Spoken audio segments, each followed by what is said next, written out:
Jadi di kolam ini saya menggunakan filter. Nah, ini menggunakan dua box. Boxnya itu dia itu ukuran boxnya itu dia 50, 40 dan 40 ke atas. Jadi saya menggunakan dua box. Yang atas itu filter mekanis, yang bawah itu sistem biologis. Dan bisa nampak terlihat ya teman. Dengan seminimalis ini saya memanfaatkan sisa ruang teras saya ini, depan rumah saya ini. Jadi saya tumpuk menjadi dua.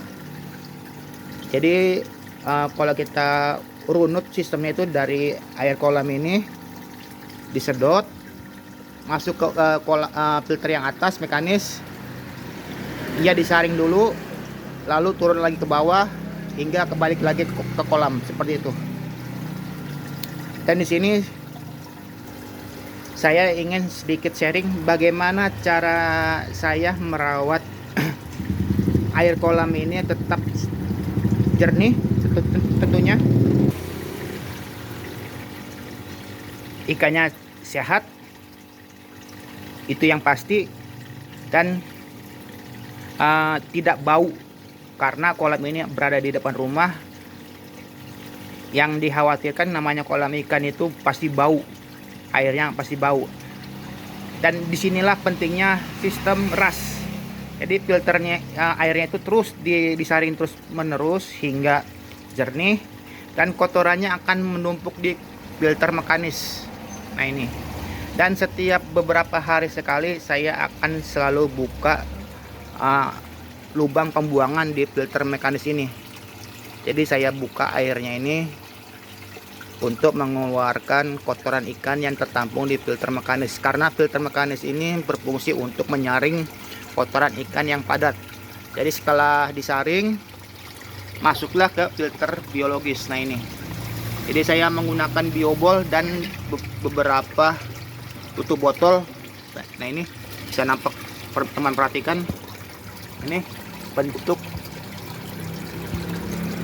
dari sirkulasinya dari filter atas ke filter bawah.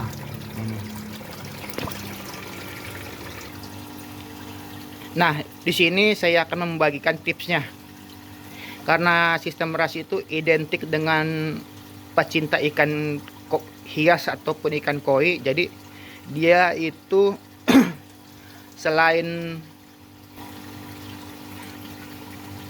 mengenalkan kolamnya, juga mengenalkan keindahannya, baik dari ikannya maupun airnya. Jadi inilah kenapa saya pilih sistem RAS. Jadi karena ini di depan rumah, jadi tamu maupun orang-orang yang lalu lalang pasti akan ingin melihat kolam ikan saya dan ingin melihat kejernihannya dan pasti melihat ikannya. Nah ini. Dan disinilah pilihan saya jatuh kepada sistem RAS. Dan tipsnya yaitu seperti ini ya teman. Yang perlu kita perhatikan yang paling dasar itu adalah pompa airnya.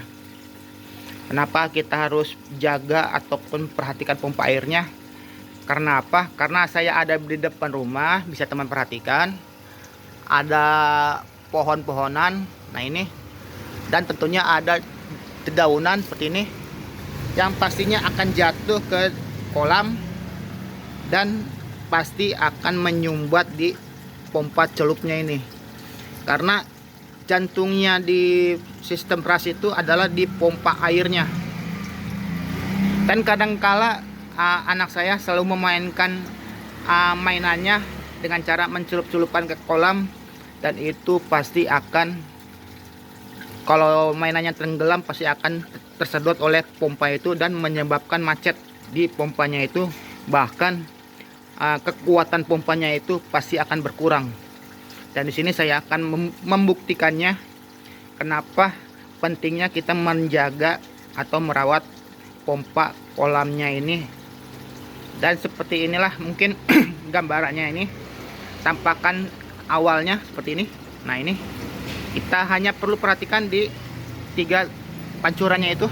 Nah ini 3 pancurannya itu, kalau teman perhatikan nanti akan saya tunjukkan perbedaannya. Oke, nanti kita akan perlihatkan pompanya. Nah, inilah pompa yang saya pergunakan, yaitu Sunsun Sunsun 6000 seingat saya. Dan saya akan perlihatkan, bentar saya cabut dulu. Nah, ini akan saya perlihatkan. Terlihat seperti ini ya teman. Jadi di lubang hisapnya ini banyak sekali sampah dedaunan tuh, terlihat. Jadi dengan kita merawat dan menjaganya, tentunya kita bisa memaksimalkan kekuatan dari pompanya ini. Karena pompanya ini dia sesuai dengan spesifikasinya, yaitu Sunsun 6000 itu dia bisa mengalirkan air dari, maksudnya dia bisa memompa air sebanyak 6000 liter per menit. Maksudnya per jam. Akan tetapi seperti yang bisa nampak terlihat, ini kotor sekali, banyak sekali penyumbatan karena banyak sekali sampah dedaunan. Kita bersihkan lagi.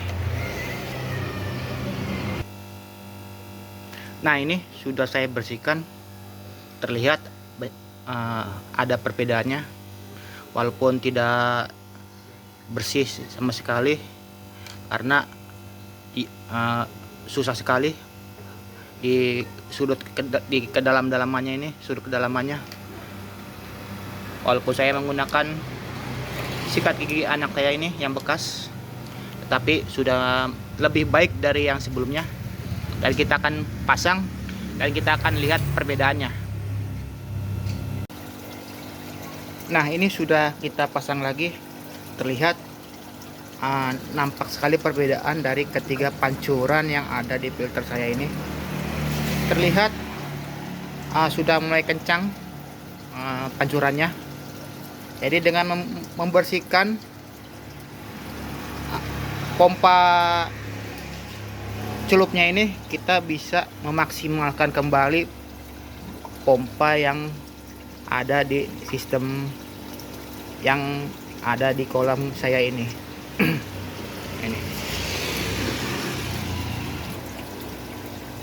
Dan untuk airnya, walaupun tampak keruh, ini normal ya teman, karena dia ya tadinya kotorannya tidak terdorong dengan baik, dengan kita bersihkan jadi ada dorongan, jadi dia masih mengeluarkan kotoran yang belum. Jadi sekian dulu video kali ini. Saya harap kalian paham dengan isi video kali ini, dan bila ada pertanyaan silahkan tanyakan di kolom komentar. Akhir kata saya pamit dulu, saya undur diri dulu, dan bye bye.